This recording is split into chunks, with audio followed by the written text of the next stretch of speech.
थोड़ा सा ओम शांति। तो जैसे हमने कल देखा कि बाबा सब में बल भरते थे ना माया पर विजय प्राप्त करने के लिए, तो वैसे ही बाबा बूढ़ी माताओं तथा वृद्ध पुरुषों को देखकर वे कहते, ये हम शरीक हैं, ये अनुभवी हैं, ये किसी को ज्ञान सुनाएंगे तो इन्हें शोभेगा क्योंकि ये बुजुर्ग हैं, ये घर को सच्चा सच्चा आश्रम बना सकते हैं। इस प्रकार वे कुमारों को कुमारियों को सभी को अनेकानेक युक्तियों से ज्ञान के नशे में झुलाते रहते। फिर वे सभी को पर्वत पर घुमाने ले जाते, वहां भी वे उन्हें ईश्वरीय ज्ञान तथा योग की मधुर चर्चा से बहलाते रहते। यज्ञ की स्थूल सेवा में उपस्थित होकर बाबा को प्रेरणादायक बातें सुनाना। ब्रह्मा कुमार प्रकाश इंदिरा जी कहती हैं कि बाबा वापस आकर यज्ञवत्सों के साथ ब्रह्मा भोजन के लिए सब्जी काटने आदि आदि जैसे स्थूल कार्यों में भी जुट जाते थे। सभी यज्ञवत्स कहते, बाबा यह कार्य हम बच्चों का है, आप इतना उच्च कार्य करते हैं, स्थूल काम हमें करने दीजिए। आपके वृद्ध हाथ हैं, उन्हें यह कार्य करते देखकर हमारे मन को न जाने क्या होता है। बाबा कहते, मैं भी शिव बाबा का बच्चा हूँ, हमारा तो कर्म योग है। यदि हम स्थूल कार्य न करें तो यह कर्म योग कैसे सिद्ध होगा। बच्चे, यज्ञ की सेवा सर्वोत्तम सेवा है, इसीलिए तो दधीची ऋषि की तरह हड्डियां देनी है, तन मन धन से हर प्रकार से सेवा करनी है। हमारा यह अलौकिक जन्म ही सेवा के लिए है। स्वयं शिव बाबा कहते हैं कि मैं आत्माओं की सेवा पर उपस्थित हुआ हूँ, तो हम बच्चों को भी तो सेवादारी बनना है। हर प्रकार का कार्य करते हुए भी शिव बाबा की याद में रहने का अभ्यास करना है, ताकि स्थिति एक रस और योग निरंतर हो जाए। इसी प्रकार की युक्तियां देकर बाबा अपनी बात मनवा लेते। फिर सभी बच्चे नाश्ता करते। बाबा भी ईश्वरीय सेवा केंद्रों पर आने वाले नए बच्चों के पत्रों का उत्तर देने के लिए उनको पत्र लिखते। वे पत्र क्या होते? वे अमृत के प्याले अथवा संजीवनी बूटी की तरह काम करते। उन्हें पढ़ने से आत्मा को एक रूहानी नशा चढ़ जाता था। उनमें इतना माधुर्य, इतना स्नेह, इतनी कल्याणकारी बातें, इतना ज्ञान छलकता था, उन्हें पढ़कर आत्मा गदगद हो जाती। क्या कभी किसी ने सोचा होगा कि आत्मा को परमात्मा से पत्र भी आ सकता है? इस विषय में एक गीत भी है कि भगवान तुझे पत्र लिखता है, अगर तेरा पता मालूम होता। परंतु अब तो उसने अपना पता बता दिया था।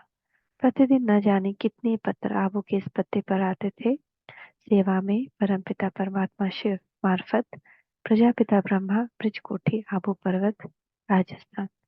आबू डाक खाने के कर्मचारी को यह पता पढ़कर आश्चर्यवान्वित होते।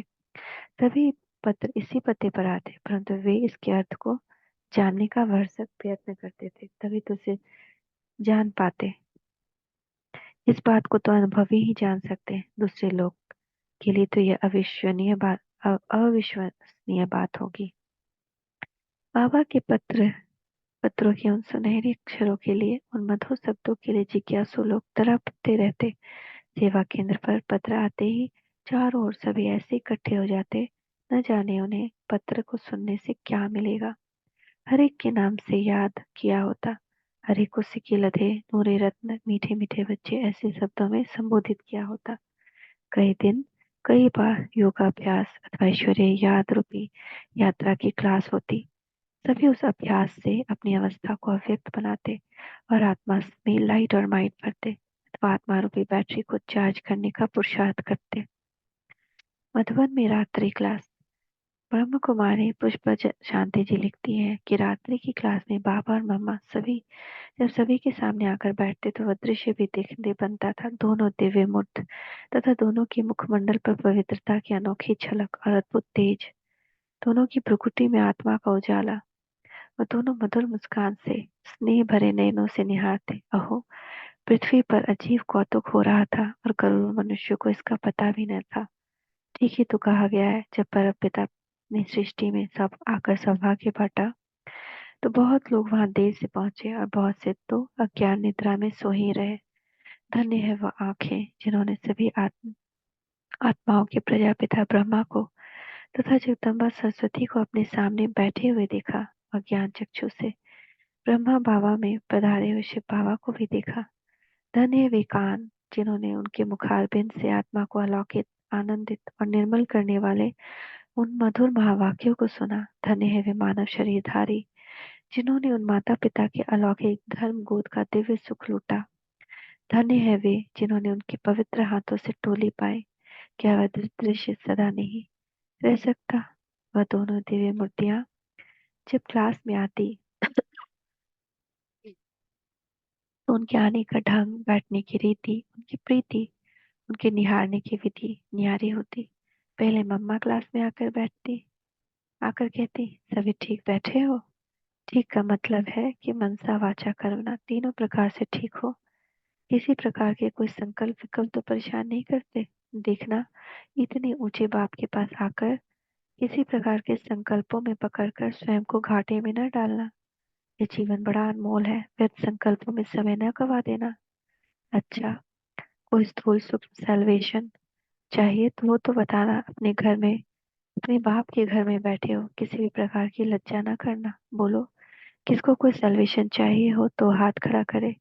ये पूछ लेने के बाद वह कहती, अच्छा, सारे दिन में कोई भूल चूक की हो, कोई ऐसा काम किया हो जो मन को खाता हो तो बताओ। बताकर मन को हल्का कर दो, उस पर समझाया जाएगा तो आगे के लिए वो मन की बीमारी ठीक हो जाएगी। वरना यदि अंदर ही अंदर बीमारी रखोगे तो बीमारी बढ़ जाएगी और एक दिन घातक सिद्ध होगी।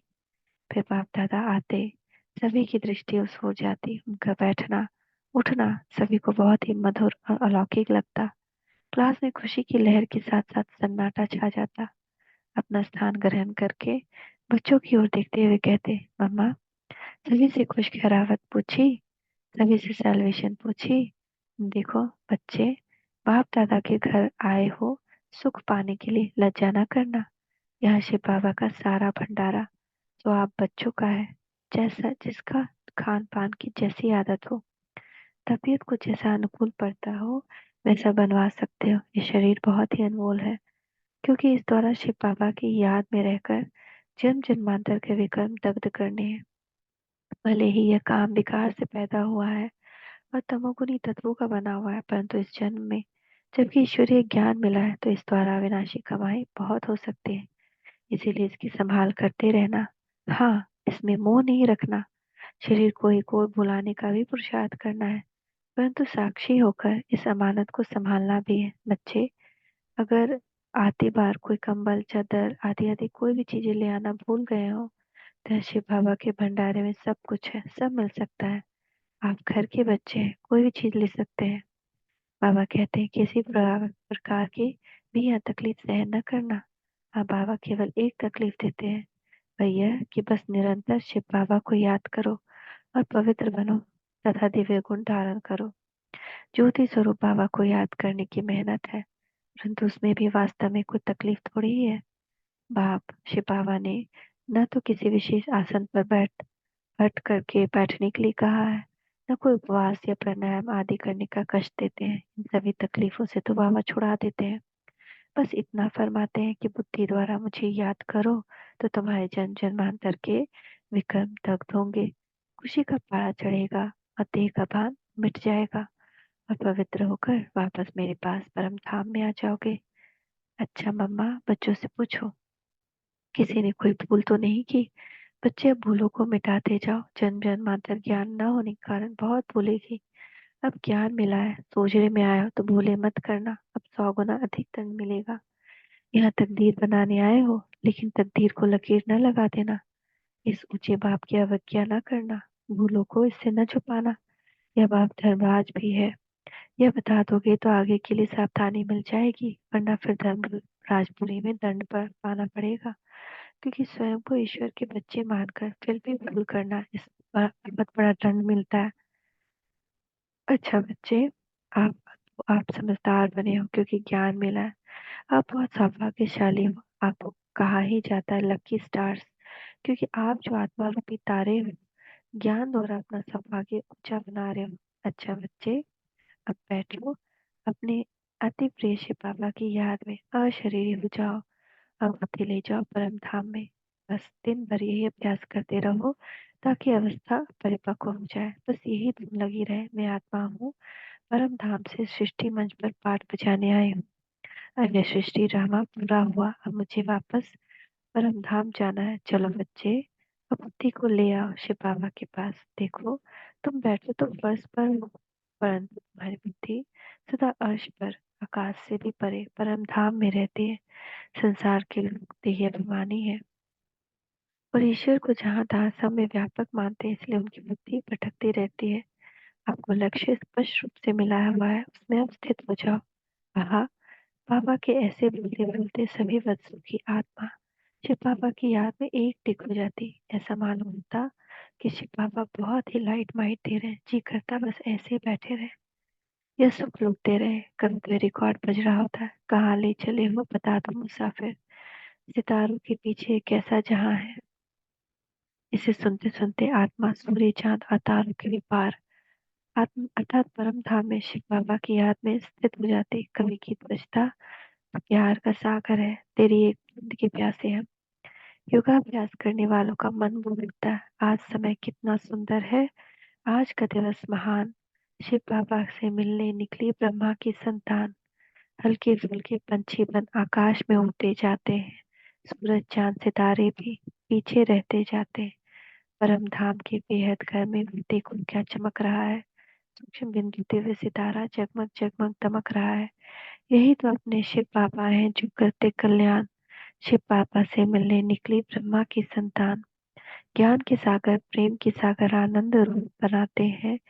इनकी महिमा कहीं न जाए, क्या क्या कर दिखलाते हैं। धन्य है धन्य वे बच्चे जो बनते उनकी संतान। शिव बाबा से मिलने निकले ब्रह्मा के संतान, आज समय कितना सुंदर है, आज का दिवस महान। शिव बाबा से मिलने निकली ब्रह्मा की संतान। शांति। ओम शांति। ओम शांति।